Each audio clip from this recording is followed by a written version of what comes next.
Muy buenos días a todos. Feliz sábado. La gloria sea para nuestro Dios esta mañana. Queremos invitarlos antes de abrir la palabra de Dios a inclinar su rostro para pedir la presencia de Dios. Nuestro Padre y Dios que estás en el cielo, alabado y glorificado sea tu santo nombre esta mañana. Te damos muchísimas gracias, Señor, porque eres nuestro Padre, porque podemos confiar en ti, porque tú, Señor, hiciste todo para que nosotros podamos ser salvos. Gracias por nuestro Señor Jesucristo, que estuvo dispuesto a dejar su lugar en el cielo para venir a esta tierra y nacer como un ser humano igual que nosotros. Te damos gracias, Señor, porque Él venció como hombre el pecado, porque Él murió en lugar de nosotros y derramó su sangre para que nosotros podamos tener la seguridad de la salvación. Gracias, Padre, porque hay perdón para nuestro pecado. Gracias, querido Dios, porque actualmente nuestro Señor Jesucristo está delante de ti intercediendo por nosotros. Queremos, Señor, que nos ayudes esta mañana, nos ilumines con tu Santo Espíritu para poder comprender el mensaje que tienes para nosotros hoy. Gracias, Señor, porque tú has prometido que estarás con tus hijos cuando se reúnen para adorarte. Queremos, Señor, que tú bendigas a cada uno de los que estamos aquí presentes y de los que están en sus hogares viendo, asistiendo a este programa, que ellos también puedan entender que tú les amas y que estás dispuesto a perdonar y a salvarlos. Gracias. En el nombre de Jesús. Amén. Muy bien, vamos a abrir nuestra Biblia en el libro de Éxodo, capítulo 25 y el verso 8. Este es un versículo que nos llena de gozo, porque tiene mucho dentro de sí. Dice: y harán un santuario para mí y habitaré en medio de ellos. Si nosotros recordamos y tenemos claro en la Biblia, el ser humano salió de las manos de Dios perfecto. Sin embargo, obedeció la voz de Satanás y pecó. En otras palabras, el ser humano se enemistó con Dios y se amistó con Satanás. Y en Génesis capítulo 3, versículo 15 dice que vino el Señor y habló a la serpiente y le dijo: y enemistad pondré entre ti y la mujer, entre tu simiente y la simiente suya. Esta, la simiente de la mujer, te herirá en la cabeza y tú le herirás en el calcañar. Después que el ser humano pecó, Dios buscó al hombre para salvarlo, para darle la promesa segura de que en Cristo habría salvación. Siempre Dios quiso estar con el ser humano para salvarlo. La raza se degeneró y Dios tuvo que tomar la decisión de destruir esa raza. Pero quedó Noé y su familia. Y prácticamente de allí nació la nueva generación de seres humanos. Pero lamentablemente, para el ser humano es mucho más fácil hacer lo malo que lo bueno. Y otra vez se olvidaron de Dios. Dios tuvo que levantar un caudillo para libertar al pueblo de Israel de Egipto. Y entonces comenzaron a andar por el desierto. Pero se habían olvidado allí en Egipto de quién era Dios y cómo había que adorarlo. Se habían olvidado que hay un Dios que está dispuesto a perdonar el pecado de los seres humanos. Y entonces Dios tomó la decisión de establecer un sistema didáctico para que el ser humano nunca olvidase que hay perdón en Cristo Jesús. Y entonces le dijo a Moisés: harán un santuario y yo habitaré en medio de ellos. Es interesante porque el apóstol San Juan registra lo siguiente y dice: y aquel verbo fue hecho carne y habitó entre nosotros y vimos su gloria, gloria como del unigénito del Padre, lleno de gracia y de verdad. El Señor Jesús no se quedó allí en el cielo, ni mandó a un ángel para que viniera a salvarnos. Él mismo vino. Él vino a hacerse como uno de nosotros para poder ser nuestro ejemplo y para poder ser nuestro Salvador. Y entonces, en el mismo libro del Éxodo, encontramos algo que es bueno que lo tomemos muy en cuenta. El santuario que el Señor le mandó a construir a Moisés tenía un modelo. Y nos dice Éxodo 25:9, conforme a todo lo que te muestre el diseño del tabernáculo y el diseño de todos sus utensilios, así lo haréis. Mira y hazlos conforme al modelo que te ha sido mostrado en el monte. El santuario que fue construido en el desierto era solamente una figura del original que está en el cielo. Hay mucha gente que no quiere aceptar que en el cielo hay un santuario. Cuando se tiene esa idea en la mente, entonces no hay salvación para nadie si no hay un santuario en el cielo. Por eso es importante que nosotros entendamos que la correcta comprensión del ministerio del santuario celestial es el fundamento de nuestra fe. Lo que el Señor estableció allí en el desierto era un sistema didáctico para que entendamos todos cómo funciona en el cielo la salvación del ser humano. Y entonces vamos a ver algunos aspectos del santuario terrenal. El santuario terrenal, si podemos ver, estaba orientado de este a oeste. ¿Por qué estaba orientado de este a oeste? Si nosotros analizamos los pueblos paganos, ¿a quién adoran? Adoran al sol. Aquí en Bolivia nosotros tenemos, en Tiahuanaco, tenemos la Puerta del Sol. Y el 21 de junio van a adorar en ese lugar al sol. Y cuando adoran al sol, ¿hacia dónde está el rostro de los adoradores? Está hacia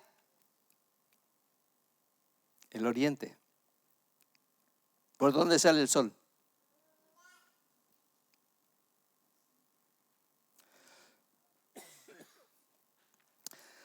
Entonces, el oeste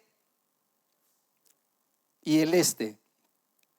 Cuando el sacerdote y los adoradores entran al tabernáculo, están dando la espalda al sol. Por eso, es importante y era importante la orientación del santuario. El Señor estableció bien claramente todo lo que debería existir en este santuario. El apóstol San Pablo, escribiendo a los hebreos, si ustedes buscan en su Biblia, escribiendo a los hebreos en el capítulo 9, nos explica qué había en el santuario.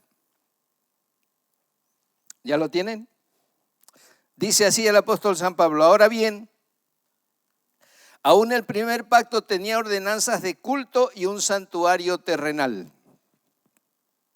Porque el tabernáculo estaba dispuesto así. En la primera parte, llamada el lugar santo, estaban el candelabro, la mesa de los panes de la proposición.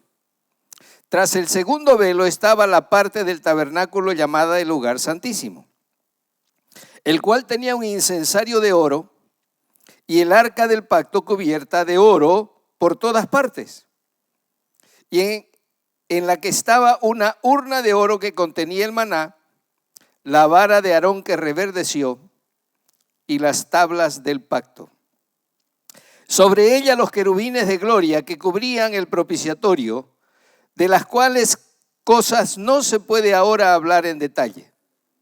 Y así dispuestas estas cosas en la primera parte del tabernáculo, entran los sacerdotes continuamente para cumplir los oficios del culto.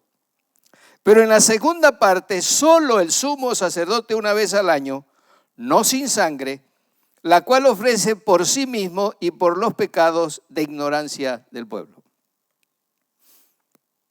¿Está claro? Entonces, en el santuario primero estaba el atrio. Todas las tribus estaban acampadas alrededor del santuario. Y entonces el pecador, ¿qué tenía que hacer cuando reconocía que había pecado? Porque primero hay que reconocer que hemos pecado, ¿no es cierto? Tenemos que reconocer que hemos pecado y que no podemos solucionar nuestro problema del pecado por nosotros mismos. Porque hay un sustituto. Y el pecador tenía que traer un cordero. El cordero tenía características bien definidas y claras. ¿Cuáles eran las características del cordero, de la ofrenda que tenía que traer el pecador? Tenía 4 características muy claras y básicas. Y si una de esas 4 no cumplía, entonces esa víctima estaba descartada. Muchas gracias.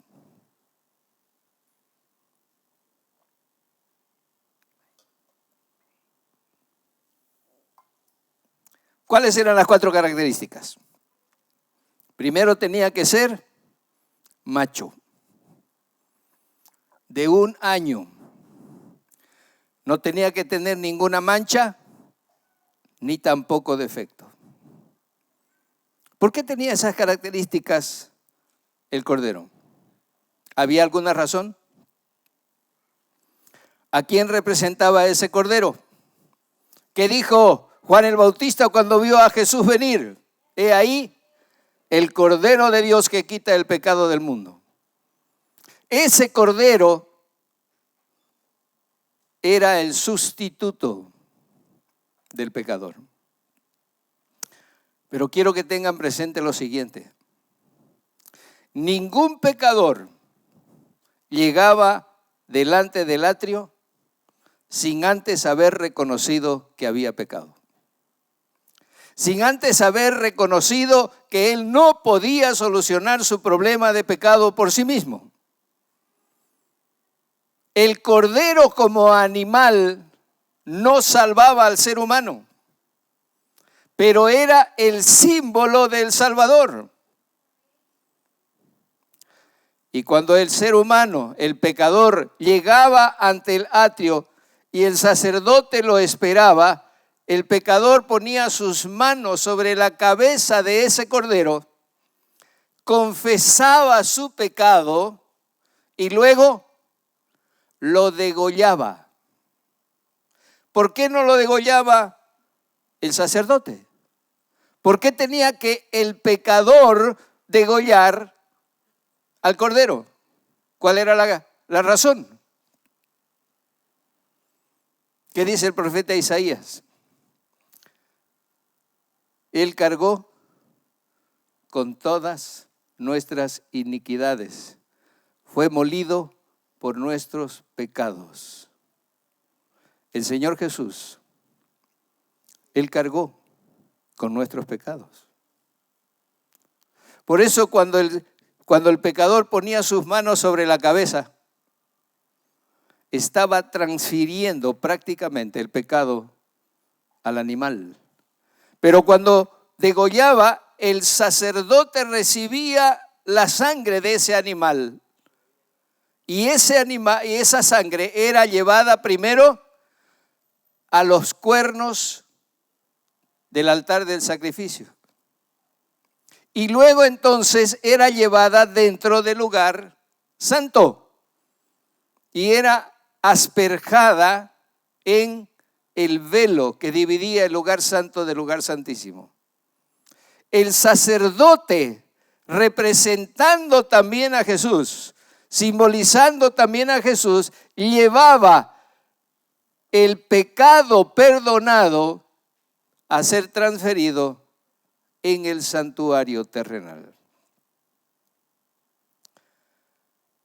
La sangre era necesaria e indispensable para que ese pecado fuese perdonado.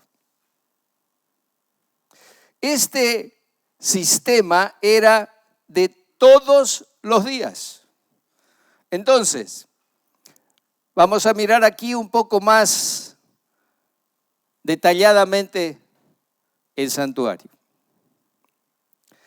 El apóstol San Pablo dijo que entrando estaba la mesa de los panes. La mesa de los panes estaba al norte del santuario. Esta mesa tenía 12 panes. ¿Por qué 12? Porque cada pan representaba a una de las tribus de Israel. Pero este pan también simbolizaba a Jesús. ¿Qué dijo el Señor Jesús? Yo soy el pan de vida. También tenemos aquí el candelabro. Hacia el sur estaba el candelabro. Ese candelabro estaba encendida sus luces día y noche. ¿A quién representa ese candelabro o esa luz? ¿Qué dijo Jesús? Yo soy la luz del mundo. Pero ese candelabro, para que pueda estar encendido día y noche, tenía un combustible. Y ese combustible simboliza al Espíritu Santo.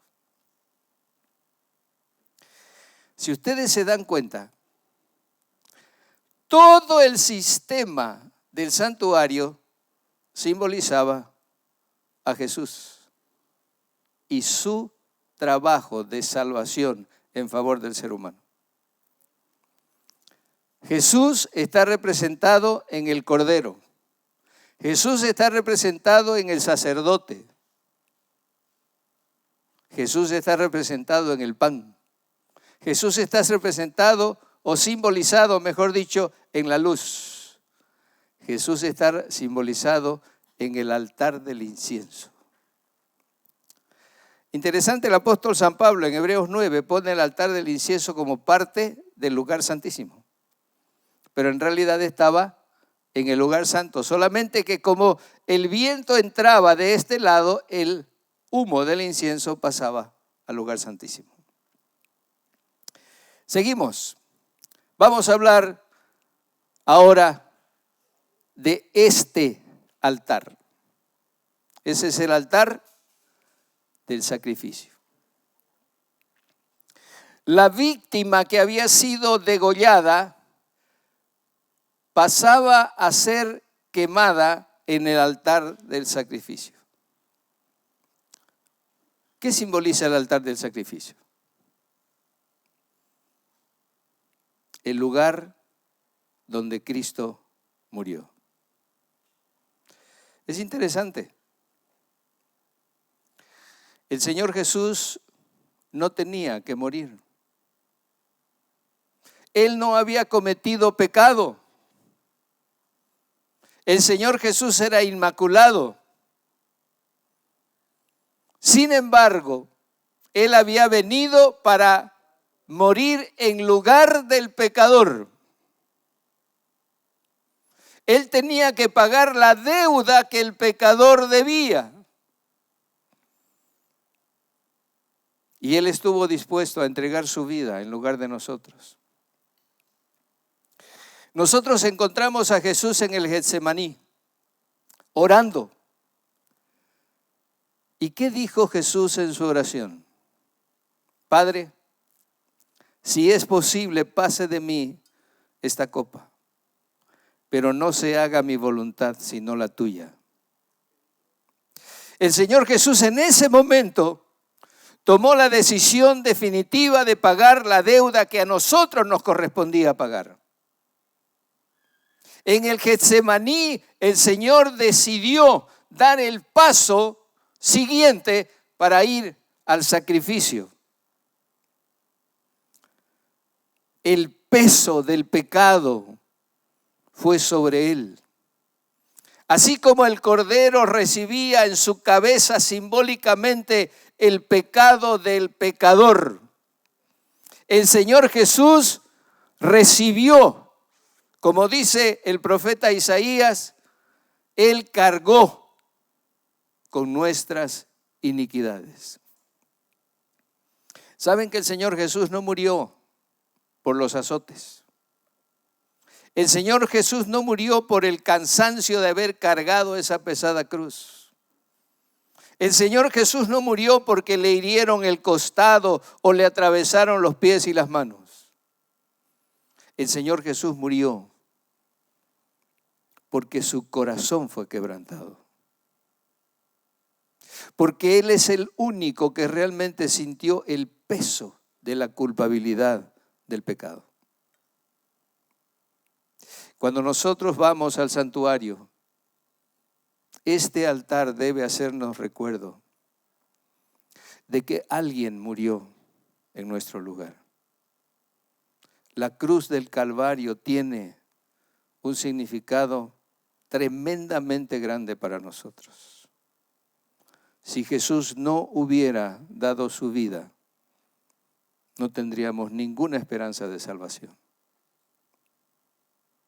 Por eso, Romanos 5, 8 al 10 dice, Dios muestra su amor para con nosotros en que siendo aún pecadores, Cristo murió por nosotros. Pues mucho más estando ya justificados en su sangre, por Él seremos salvos de la ira. Porque si siendo enemigos fuimos reconciliados con Dios por la muerte de su Hijo, mucho más estando reconciliados seremos salvos por su vida. Gracias a Dios por su amor, por su misericordia y por el sacrificio de nuestro Señor Jesús. Aquí nosotros tenemos claramente el sistema de sacrificios que nos llevaban a la cruz, y después de la cruz nosotros podemos ahora tener ese símbolo que es el único símbolo de salvación. Es interesante porque antes de la muerte de Jesús, la cruz era símbolo de tortura, porque los romanos inventaron muchas maneras de torturar a los seres humanos e inventaron la cruz. Hay algo interesante. Esa cruz que nuestro Señor Jesucristo cargó no era suya. Esa cruz había sido fabricada para Barrabás.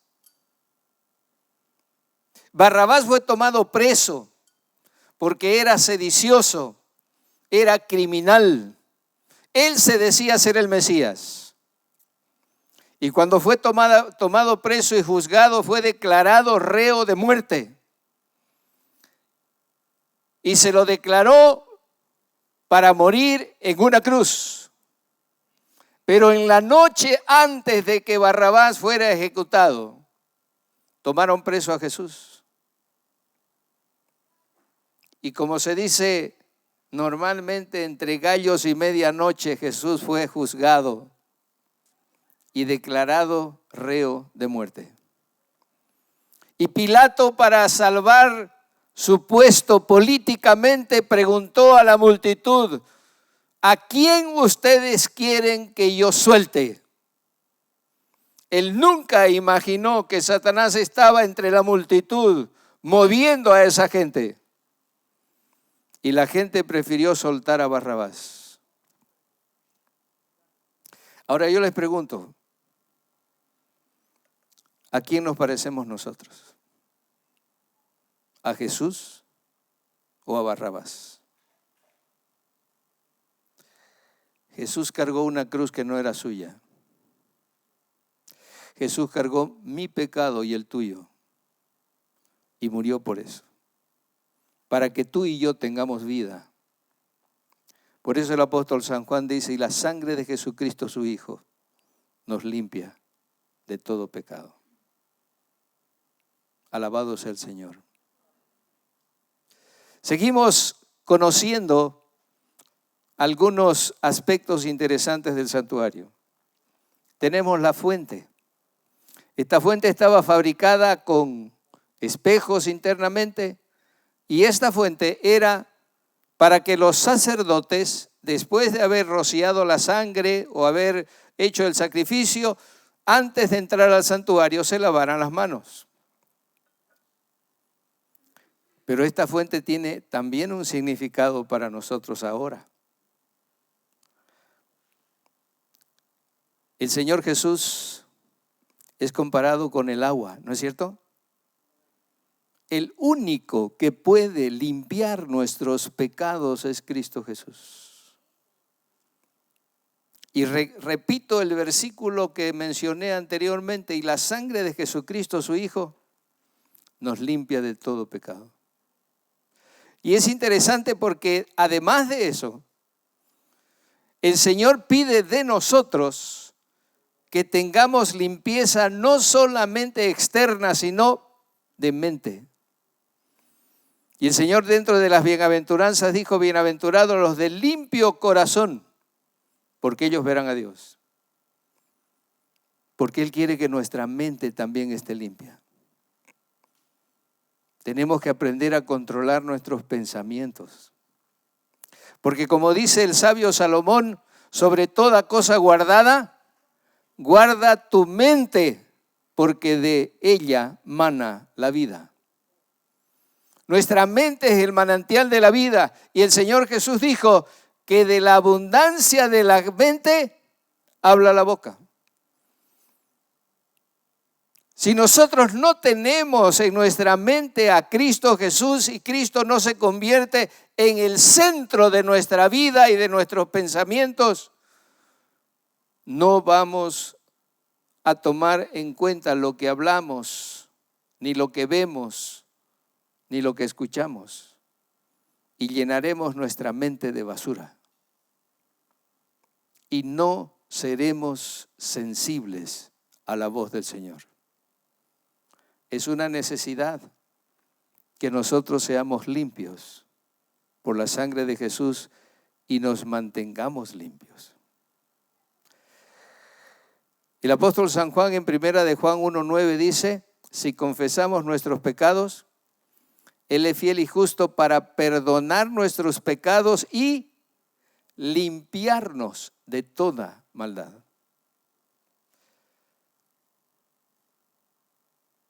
¿Hacia dónde estaba la mesa de los panes? Hacia el norte. Estos panes eran cambiados cada sábado. Y el sacerdote, cuando cambiaba los panes, estos panes eran comidos por los sacerdotes. El Señor Jesús dijo, sus padres comieron el maná en el desierto y murieron. Yo soy el pan de vida. El que come mi carne y bebe mi sangre tiene vida eterna. El único que puede salvarnos es Cristo Jesús. No hay otro camino. Nadie viene al Padre sino por mí, dijo el Señor Jesús. Pero estos panes también tienen otro significado para nosotros. Allí muestra el Señor que hay provisión material para todo aquel que cree en Cristo Jesús. Acabamos de escuchar un testimonio maravilloso. Esta señorita que tomó la decisión de creer y entregar su vida a Jesús, el Señor le proveyó la solución de sus problemas, le dio sabiduría, inteligencia y le hizo recordar todo lo que había estudiado y ahora es la mejor alumna. Eso encontramos en la palabra de Dios, en el caso de Daniel, sus compañeros, el caso de José, el caso de Esther. Todos aquellos que han entregado su vida y han confiado en el Señor han tenido la provisión necesaria para todas sus necesidades. Y el Señor Jesús dice, ¿por qué se preocupan de lo que van a comer, de lo que van a beber? De eso se preocupan los que no conocen a Dios. Dios conoce sus necesidades. Por lo tanto, busquen primero el reino de Dios y su justicia y todo lo demás vendrá por añadidura. Pero ¿qué pasa? ¿Qué hacemos nosotros normalmente? Nosotros andamos buscando las añadiduras. Nos preocupamos del trabajo para comer, para beber, para estudiar, para todo. Y cuando ya falta, recién buscamos a Dios. Todo lo contrario de lo que el Señor dice. Hay provisión en Cristo Jesús. Y Él nunca falla. Y eso lo podemos ver en toda la palabra de Dios. El Señor nunca ha fallado. Nunca. Y nunca lo hará. ¿Qué dice acá San Juan 6:33 al 35? Porque el pan de Dios es aquel que descendió del cielo y da vida al mundo. Le dijeron, Señor, danos siempre ese pan. Jesús le dijo, yo soy el pan de vida. El que a mí viene nunca tendrá hambre. Y el que en mí cree no tendrá sed jamás. ¿Es verdad que no tendremos nunca hambre y sed cuando comemos o cuando estamos en Cristo Jesús? El pueblo de Israel, ¿cuántos años estuvo en el desierto? ¿Alguna vez se quedó con hambre? Reclamaron porque querían comer otro tipo de comida, ¿verdad? Porque les gustaba el condimento. Nos atrae el condimento, ¿no? Y cuando nosotros leemos lo que pasó con el pueblo de Israel, tenemos que pensar muy seriamente en qué es lo que nos atrae del alimento espiritual. El pueblo de Israel se quejó de que el maná era insípido. Pero cuando nosotros leemos, tanto en el libro del Éxodo como en el libro de Levíticos, o de Números, perdón, encontramos que el maná era sabroso. Dice que el maná tenía sabor de aceite nuevo y se lo podía cocinar, se lo podía moler, se lo podía hacer torta, se podía hacer muchas cosas. Pero el pueblo de Israel despreció el pan del cielo porque tenía en su mente el sabor de Egipto. ¿Qué pasa cuando nosotros leemos la Biblia?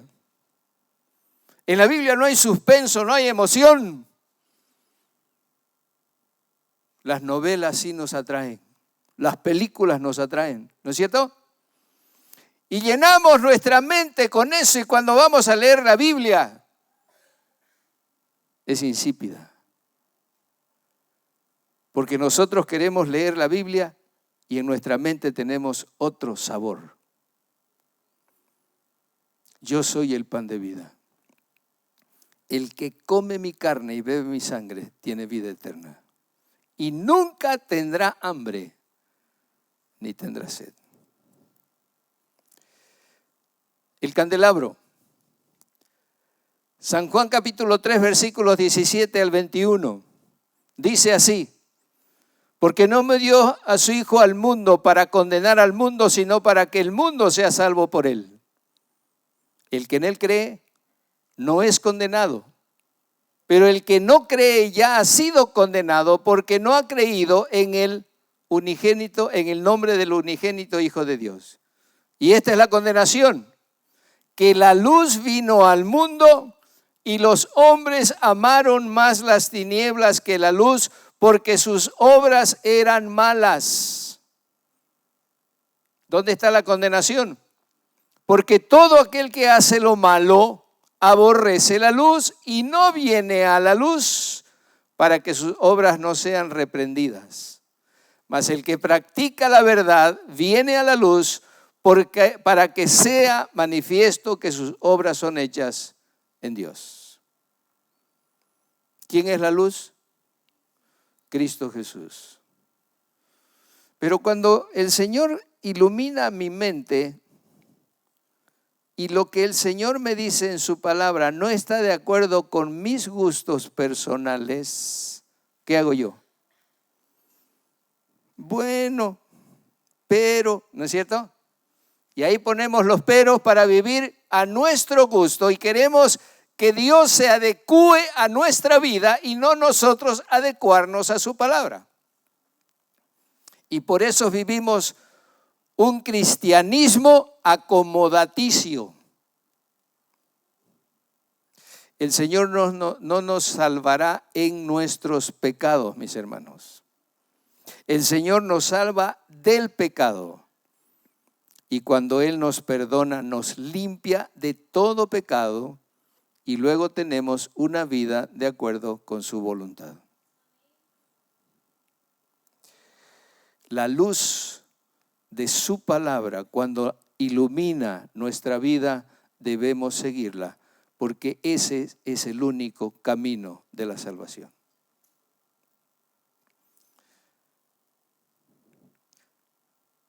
¿Qué dice aquí?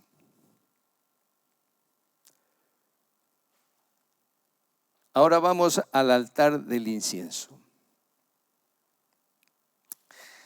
Yo les quiero decir que he descubierto algo maravilloso en este altar.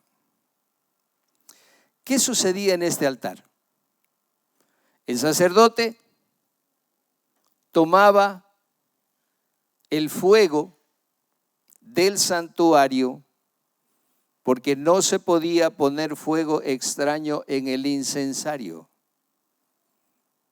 Tomaba el fuego del santuario y entonces ponía incienso en el incensario, en las brasas, y este incensario, al elevarse el humo, como ya dijimos anteriormente, el humo entraba al lugar santísimo. Yo quiero compartir con ustedes una cita que encontré con relación al incienso. Y dice lo siguiente: el incienso que ascendía con las oraciones de Israel representaban los méritos y la intercesión de Jesús, su perfecta justicia, la cual por medio de la fe se acreditaba a su pueblo y es el único que puede influir para que el culto de los seres humanos sea aceptable a Dios. Esto es maravilloso. Este altar del incienso, ese incienso, representa la intercesión de nuestro Señor Jesucristo por nosotros. Qué maravilloso. Y cuando nosotros oramos, nuestras oraciones se unen a la intercesión de Cristo. Pero es el único camino a través del cual podemos llegar al Padre. Yo soy el camino, la verdad y la vida, dijo Jesús. Nadie viene al Padre sino por mí. Pero hay algo maravilloso, mis hermanos. Delante del lugar santísimo hay un altar de intercesión perpetua. Pero delante del lugar santo hay un altar de expiación continua. El altar del sacrificio y el altar del incienso son nuestra garantía de que Jesús está trabajando por nosotros. Mis hermanos queridos, nosotros vamos a entender algo más maravilloso. El arca del pacto, aquí está la ley de los 10 mandamientos. Esta ley decía, el que peca, muere. Pero el día de la expiación se traía la sangre y se untaba aquí en esta tapa. Esta tapa se llama el propiciatorio. El pecador condenado por la ley, gracias a la sangre de nuestro Señor Jesucristo, era perdonado y limpiado de la culpabilidad del pecado. Eso sucedía una vez por año. A eso se le llamaba el día de la expiación. Esto será posiblemente tema de otro momento especial. Pero hay algo que yo quiero que tengamos presente y claramente lo tengamos en nuestra mente.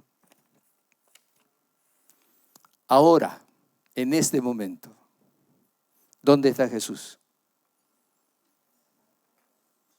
El Señor Jesús está en el lugar santísimo del santuario celestial. ¿Qué está haciendo?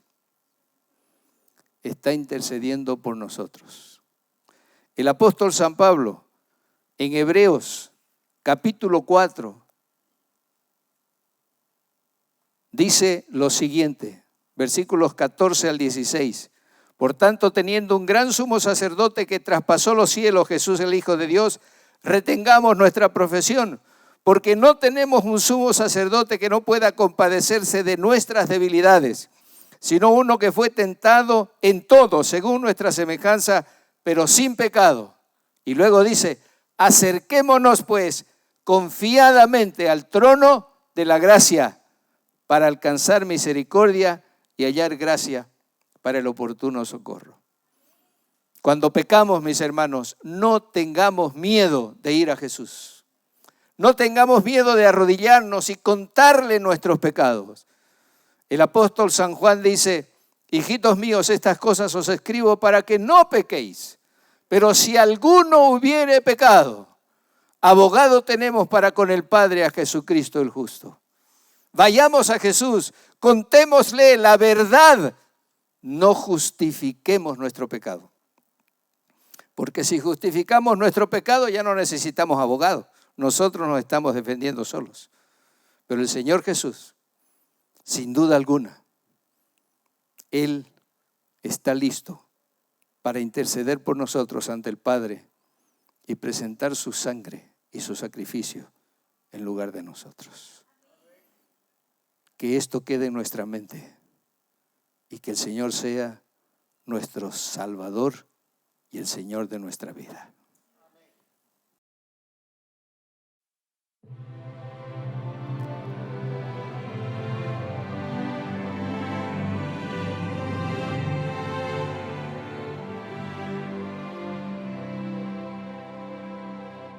Anoche tuve un sueño sublime arrobador. Miraba yo a Jerusalén y al templo en su esplendor. Oí cantar a niños un coro angelical. En tanto se escuchaba un antema angelical. En tanto se escuchaba un antema angelical.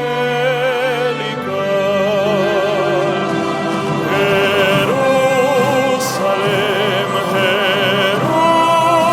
Jerusalén, prorrumpemos triunfamos, Hosana en las alturas, Hosana al Señor tu Rey.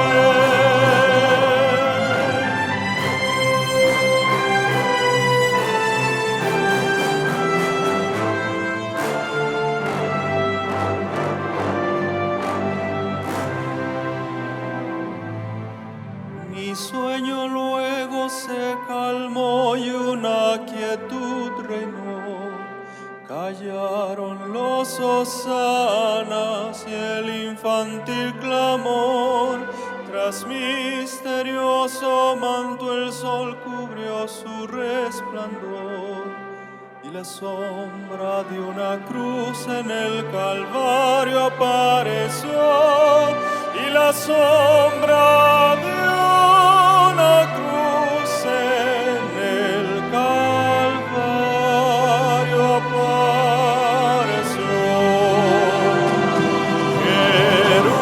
Jerusalén, Jerusalén, prorrumpemos triunfal, Hosana en las alturas, Hosana al Señor tu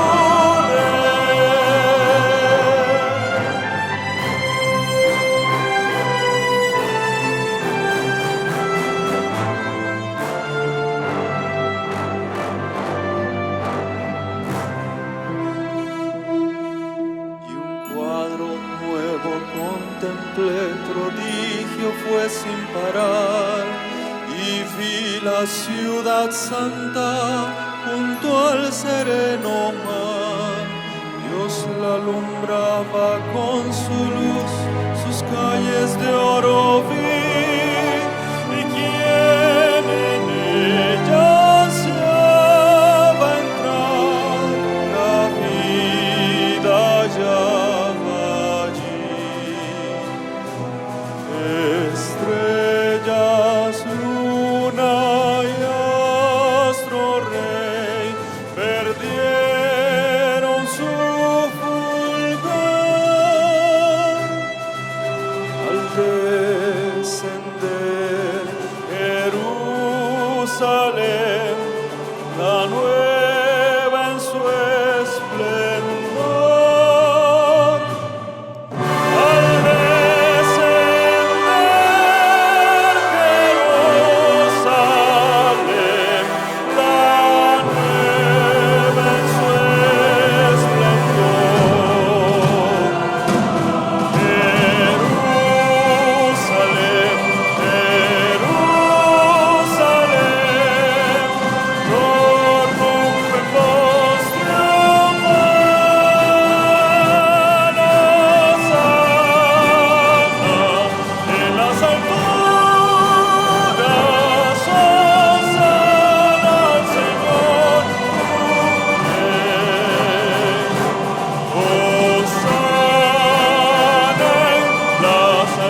Dice la palabra del Señor, venid a mí, todos los que estáis trabajados, cargados, yo os haré descansar.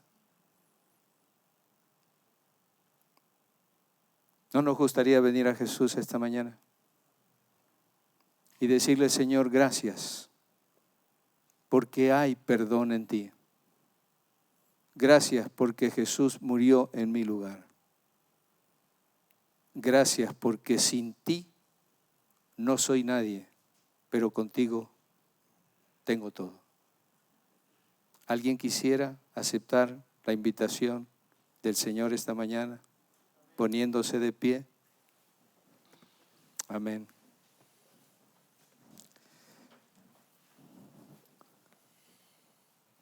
El Señor en su gran misericordia está listo a salvarnos.